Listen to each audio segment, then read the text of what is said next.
There's a drawer in your house. You know the one? Stuffed with expired batteries, loose paper clips, cables you no longer remember the function of, and one tiny thing you haven't touched in years, but could change everything. James Howells had one like that. And in his was a key to 700 million. He lost $700 million because of one forgotten drawer. He didn't know it, and when he did, it was already gone. This isn't a metaphor. It's a real drawer in a real hallway in a modest house in Newport, Wales. It was 2009. Bitcoin wasn't a revolution yet.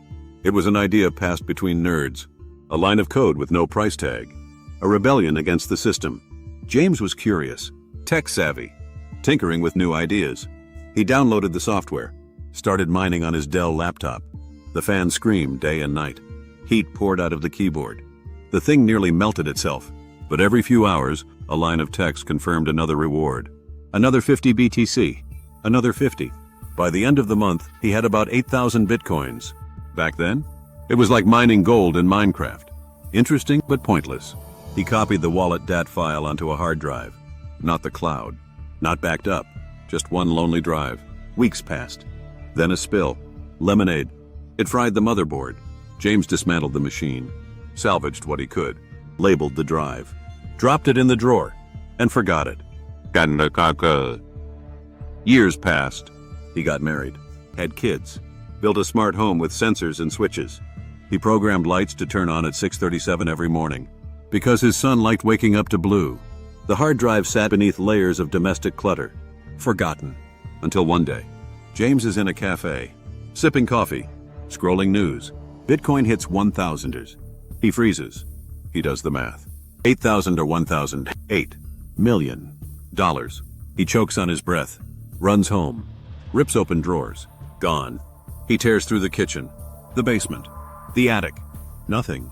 Then he remembers the cleanup, the black bin bags, the spring purge, and the sickening clarity. He threw it away. He checks the city dump records, drives there, finds the tip manager. The guy points to a dirt hill the size of a shopping mall. Somewhere in there, James stands at the edge, silent, the value of what's buried beneath him, rising by the minute. And that was only the beginning. James didn't go home that night to mourn. He went home to plan. The cafe buzz faded. The landfill stench clung to his clothes. But his mind was clean, laser sharp. He opened his laptop, typed the first word in a new document, recovery. What followed was a war map, diagrams, time estimates, burial depths. He stayed up all night calculating gas buildup per meter, paper decay rates, and the probable trajectory of the trash chute from his neighborhood. The Newport landfill wasn't a mountain. It was a grid, a timed deposit, organized chaos. The manager had said it landed in cell 3B. Trash collected that week was buried 6 meters deep. James figured he could find it with less than 100 square meters of scanning. That's when he made the first call. To a guy he knew who worked in underground fiber mapping. Can ground-penetrating radar detect a laptop drive? Maybe, if the drive casing hadn't corroded. He made more calls. By morning, he had a list. 2 drone firms, a data recovery lab in the Netherlands, a small team of waste engineers in London who'd worked on forensic dump site excavations. Then he called the Newport City Council. They put him on hold, then told him he'd need to submit a formal proposal. He did, 5 pages. Week 1, silence. Week 2, a polite rejection. Week 3, headlines. Man says $7 million in Bitcoin is buried in local dump. Tech worker wants to dig up Newport landfill. The story spread. Blogs, podcasts, even late-night shows picked it up. But James wasn't laughing. He was sketching excavation blueprints and pitching to investors. He found one, a Dutch crypto consortium. They were intrigued.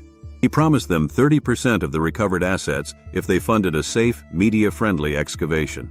They agreed on one condition: the council must approve. Back to square one. This time he didn't email. He showed up, wearing a navy blazer, printouts in hand. Environmental risk assessments, projected costs, drone flight diagrams. He spoke for 12 minutes straight. No stumbles, no nerves. The room was quiet when he finished. Then one of the council members cleared her throat. And what if you dig and find nothing? James didn't blink. I'd rather dig and find nothing than never try and know it's there. But still the answer came. No. Risk to the environment. Permit restrictions. Negative precedent. He left that day with nothing but polite handshakes and a burning resolve. This wasn't a mission now. It was an obsession. That night he began designing his second plan, a legal one. Because if the gate was locked, he would try the courts. James spent weeks building the case. He wasn't just filing papers. He was preparing for a trial of belief against bureaucracy. He hired a lawyer, drafted witness statements, commissioned an environmental risk study, printed a bound proposal thicker than a dictionary. Bitcoin's price kept climbing. Every uptick felt like a personal punch. News outlets started calling again. This guy is still trying? He answered every one of them, with focus, with faith. And then finally, a date, a courtroom, a chance. James walked into that room wearing the only suit he owned. Behind him, nobody. No family, no investors, just quiet air and a silent screensaver on a courtroom monitor. Across from him, the counsel's legal team. 4 people, matching folders. The judge entered. James stood. His hands weren't shaking. He knew every line, every document, every line of logic. He laid it out. Not just the money, but the science, the technology, the precedent, the safety measures, the economic benefit. He closed his argument with a single line. Right now, the difference between an insane idea and a historic recovery is permission. There was a pause, longer than it should have been. The judge leaned forward, fingers steepled, eyes heavy. And then, "I admire your persistence, Mr. Howells, but this court cannot authorize disruption of an environmental system of this scale. Your petition is denied."